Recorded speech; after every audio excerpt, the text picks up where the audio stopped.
Today we have Skip Holger and a beautiful Jaguar. Now you're going to tell me some things about this Jaguar? Well, I'll tell you what I do know. It's 1959. It's an XK 150 Roadster model.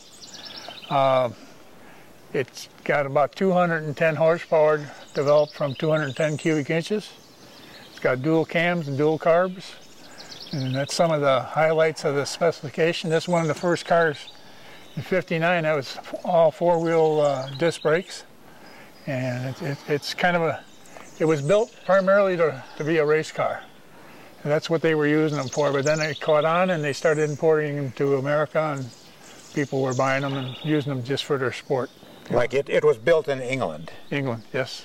Is it built in Coventry, or where in England were they built? Well, I think that was Coventry. I'm not that familiar with the history of the actual industry, but it was built in England and probably Coventry. This would be a limited production car, wouldn't it? Well, I don't know how many they had over in England, but they only imported about 2,000, 2,200 of this particular model, and of the Roadster model. Of the Roadster model, yeah. I see.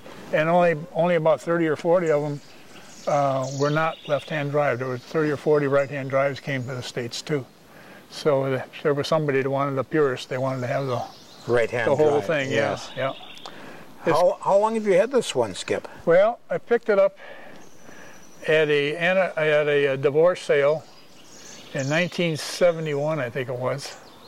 We trailered it around, put it in garages, hid it all over the place until 1999, and we actually pulled it out with the intention of restoring it. We thought it would take about a year. It took closer to 5 years to get it done. We pretty much were hands-on during the restoration. We didn't do all the stuff. The paint was farmed out, the interior was farmed out, and the mechanics, but my wife, Eileen, she did all of the sandblasting of all the parts and pieces off the frame and anything that had to be cleaned up before it could be painted. She did all that. We have a commercial sander up in our workshop, and she did all that. And the rest of it is, we've done odds and ends to it. It still has a little bit to finish it, and I don't want to point it out, but still a couple things have to be done. This car, like I say, was built primarily for racing. The pedals inside are very close together so that the race driver could go from pedal to pedal without lifting his foot. Heel to toe. Heel to toe, right. Heel to toe. And like the wire wheels. Now this was the forerunner of all the different wire wheels you saw as aftermarket on cars, you know. And these are real wire wheels. You go up there with a hammer and hit that big ear on that thing, and it comes right off. So, and that was so that they could pull in, do a quick change. Do a quick change. Yeah. These were very highly used in well, Le Mans. They won the Le Mans in their class 4 years in a row. So they were well used as a race car.